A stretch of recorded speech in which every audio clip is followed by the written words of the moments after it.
Assalamualaikum warahmatullahi wabarakatuh. Alhamdulillahilladzi hamdan katsiran thayyiban mubarakan fihi mubarakan alaihi kama yuhibbu rabbuna wa yarda. Wa asyhadu an la ilaha illallah wahdahu la syarikalah wa asyhadu anna Muhammadan abduhu wa rasuluhu la nabiyya ba'dah. Allahumma shalli wa sallim ala Muhammad wa ala alihi wa ashabihi wa man tabi'ahum bi ihsanin ila yaumiddin wa ba'd. Usikum wa iyaya bittaqwallahi wa ta'atihi la'alakum tuflihun. Allahumma la sahla illa ma ja'altahu sahla wa anta tajalul hasna idza syi'ta sahla. Hadirin rahimakumullah, alhamdulillah di kesempatan ini kembali Allah pertemukan kita dalam rangka untuk membekali diri dengan ilmu. Semoga Allah SWT berikan barokah pada perjumpaan kita kali ini. Jamaah sekalian, kesempatan ini kita akan membahas tentang Tazkiyatun Nafs, sebuah kitab yang disusun oleh Ibnu Taimiyah rahimahullah. Jamaah sekalian, bahwa manusia yang Allah ciptakan dalam bentuk yang paling sempurna, laqad khalaqnal insana fi ahsani taqwim, paling sempurna, maka kesempurnaan ciptaan Allah SWT dengan diturunkan syariat dalam rangka untuk membersihkan diri. Sebab kecenderungan manusia kadang juga ada yang cenderung kepada jalan keburukan, kesesatan, sebagaimana juga Allah nyatakan tsumma radatnahu asfala safilin, kemudian dia memilih kepada jalan yang rendah. Tsumma radatnahu, kembali, asfala safilin, menginginkan kepada kerendahan. Nah, kalau manusia tidak diberikan hidayah, petunjuk, arahan oleh Allah SWT, maka cenderung mengotori dirinya. Maka syariat turun, ya, dan siapa yang mengambil jalan syariat maka akan mampu membersihkan dirinya, ya. Di kesempatan ini kita akan bahas mengenai tazkiyatun nafs. Tazkiyah dari kata zaka, zakiyun, yang bermakna adalah tumbuh berkembang, ya. Bisa juga suci, bersih. Kemudian nafs, ada yang mengatakan nafsu, ya, nafsun, yaitu jiwa. Ada yang mengatakan, ya, nafsu juga kecenderungan, ya, kecenderungan, kecondongan. Dan manusia dilengkapi dengan nafsu selain juga organ tubuh, ya. Maka manusia mesti berusaha bagaimana untuk membersihkan kedua-duanya, bersih, sehat badan dan juga sehat kaitannya dengan jiwa. Maka sering juga kita, ya, dapat keterangan atau sering mendengar istilah, ya, tentang santapan rohani dan jasmani. Bagaimana jasmani diberikan santapan atau diberikan menu, ya, untuk supaya sehat. Nah, kalau kaitannya dengan jasmani berarti bagaimana makan, minum, kemudian memenuhi kebutuhan-kebutuhan organ tubuh, termasuk juga adanya, ya, riyadhah atau sehatnya jasmani dengan olahraga. Namun bagaimana dengan kesehatan jiwa? Maka dalam hal ini jiwa, ya, hati juga harus disehatkan, ya, harus dibersihkan, ya, harus dibersihkan. Dan syariat turun, syariat Allah SWT diantaranya bertujuan untuk membersihkan jiwa. Nah, jamaah sekalian, begitu banyak dalil-dalil, keterangan-keterangan yang mengetengahkan tentang betapa jiwa, hati, ruh harus dibersihkan, harus disucikan, ya, dijauhkan dari kotoran-kotoran, ya, dijauhkan dari hal yang tidak menyehatkan, ya. Maka kalau terlanjur misalnya kotor, ada upaya untuk membersihkan kembali. Terlanjur sakit, ada upaya untuk bagaimana menyehatkannya.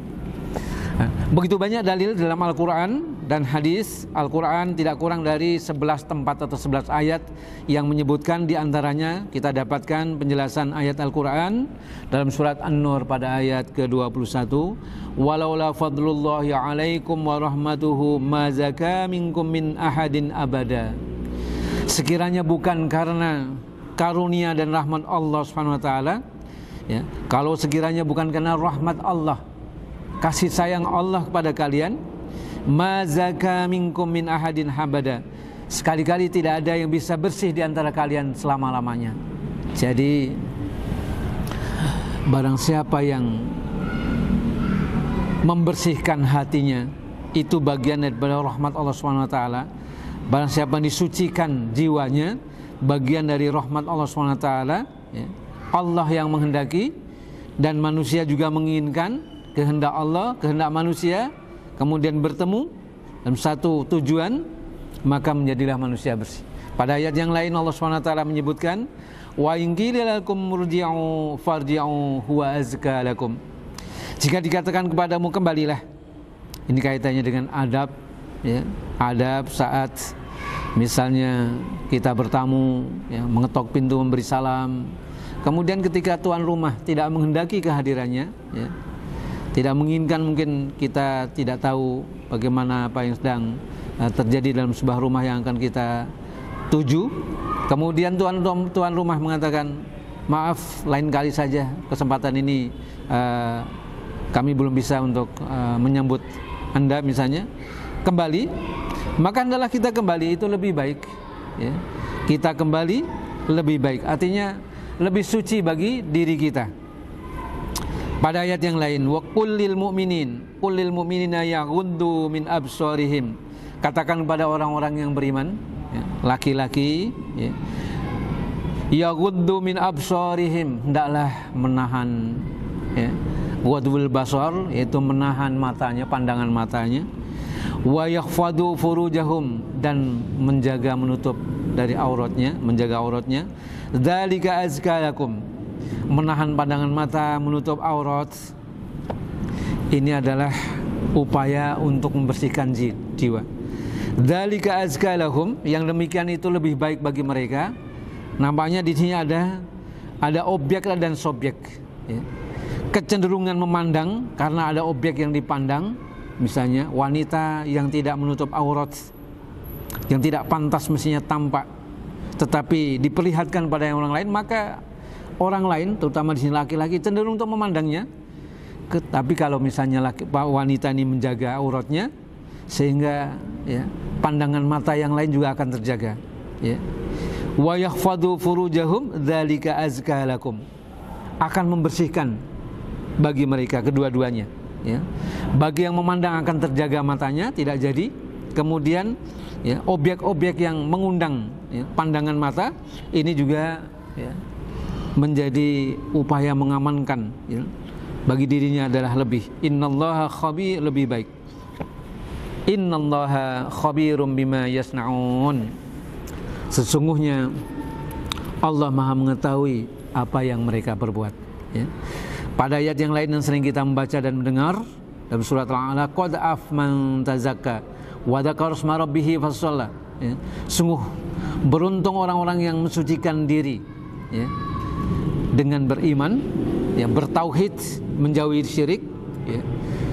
Berarti sini adalah bersihnya jiwa dengan iman, ya, bersihnya jiwa dengan tauhid, kotornya jiwa dengan syirik, ya, dengan kufur, ya. Qad aflaha man zaka, ya. Sungguh beruntung orang yang mensucikan diri, bersih dari syirik, ya, berusaha menanamkan tauhid dengan keimanan dan menjauhi kekufuran, akan beruntung. Maka rugilah orang yang terjerumus kepada syirik, rugilah, ya, orang-orang yang, ya, dengan kekufuran dan perbuatan orang-orang kafir.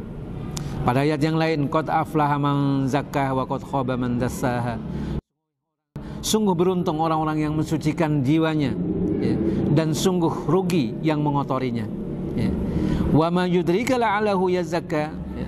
Dan, ya, kamu tidak tahu, ya Muhammad, siapa orang yang niatan hatinya, ya, dengan ingin membersihkan diri, antara lain mengenai diri, taklim, bertanya, atau siapa yang sebetulnya ya, jiwanya memang dia penuh dengan kekotoran, tidak bisa dilihat daripada zahir lahiriahnya, maka wa ma yudrika la'allahu yazakka, kamu tidak tahu siapa sebetulnya orang yang benar-benar ingin mensucikan diri.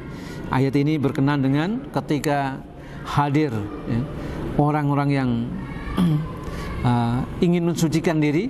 Saat itu kisahnya Abdullah bin Maktum, secara zahir dia adalah buta, kemiskin ya.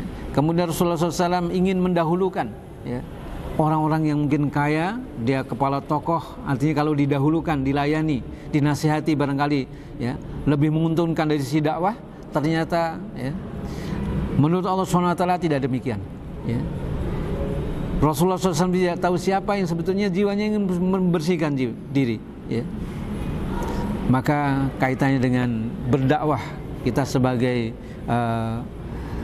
penyeru, mengajak orang untuk membersihkan diri, untuk beriman, bertauhid ya.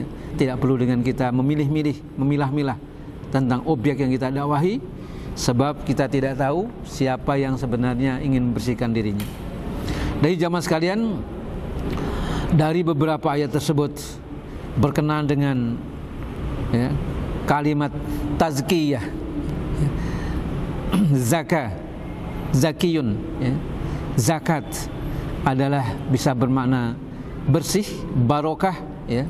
Bisa juga bertambah kebaikannya ya. Maka dengan kalimat tazkiyah berkumpul dari berbagai faktor ya, baik secara zahir maupun secara batin ya. Secara zahir, secara batin, orang yang beriman diperintahkan untuk membersihkan ya, dirinya baik secara lahir maupun secara batin. Secara lahir misalnya ya, ada syariat mandi atau toharoh, ada syariat berwudu ya. Begitu juga ya, menjaga diri dari hal yang najis ya. Apakah itu tayamum ketika kita berhalangan atau bersentuhan dengan air, itu adalah kebersihan secara badan, termasuk bagaimana kita ini berpakaian dengan yang bagus, yang bersih, dan peka dengan kotoran-kotoran. Kemudian belum seimbang ketika seorang baru membersihkan dari sisi ya, zahir saja, sementara hatinya masih dalam keadaan kotor ya. Kita lihat bagaimana orang-orang kafir, orang musyrikin, secara tampilan mereka adalah orang-orang yang mungkin tampilannya menarik, bersih ya, peka terhadap kotoran-kotoran secara zahir, tapi hatinya sejatinya mereka adalah kotor ya. Sampai-sampai dikatakan innal musyrikuna najasun ya. Sesungguhnya orang-orang musyrik itu adalah najis hatinya, kotor hatinya ya. Maka di sini jamaah sekalian, dalam hal ukurlah secara syar'i bahwasanya hakikatnya ya, bersih adalah bersih jiwanya diutamakan, dan tentu bagi siapa yang bersih hatinya dari kekufuran, dari kesyirikan, dia juga akan peka terhadap kotoran-kotoran secara zahir ya. Maka tampilan orang yang beriman, yang bertauhid, tentu penampilannya menarik, pakaiannya menjaga pakaian yang bersih, kemudian dia juga menjaga kesucian secara badaniah, termasuk urusan ya secara zahir. Inilah jamaah sekalian. Kemudian pada dasarnya inti sumber daripada tazkiyatun nafas bermula daripada bagaimana kita ini menanamkan tauhid, keimanan dalam hati. Maka barang siapa yang berangkat dari keimanan ya, tauhid, disitulah akan membuahkan, menghasilkan ya, dari kesucian-kesucian berikutnya. Dan terus menerus dari amalan-amalan yang dilakukan oleh orang beriman akan semakin membersihkan hatinya, membersihkan hartanya, membersihkan ya, dalam urusan-urusan bergaul ya, bersih dari mungkin berita-berita yang kotor, dari mungkin hal-hal yang mungkin menimbulkan ya, berita-berita atau informasi yang tidak mengenakan, karena dia menjaga dirinya ya. Termasuk kaitannya menutup aib ya, dan sampai orang lain ya mendengarnya, atau ketika kita ya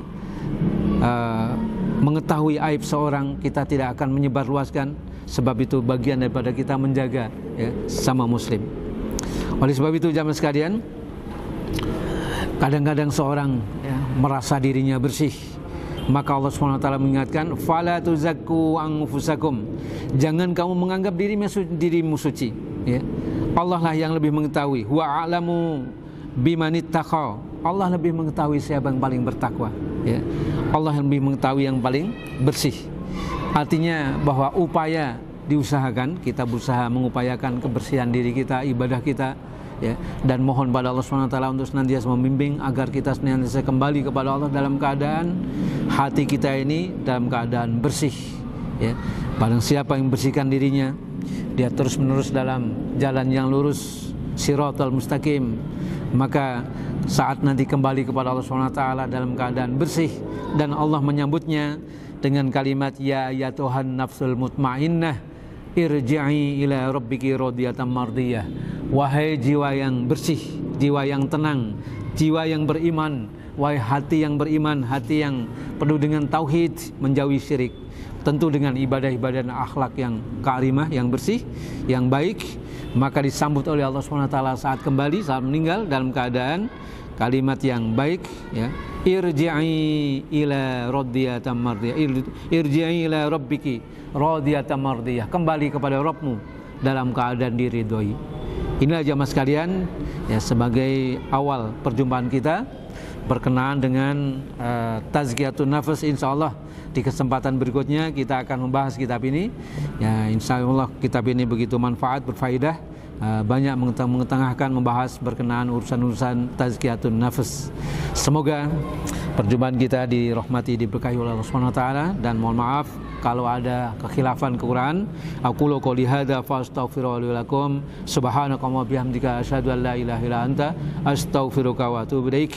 Assalamualaikum warahmatullahi wabarakatuh. وجرحها فينا وذكراه تناغينا ألا أين الميامين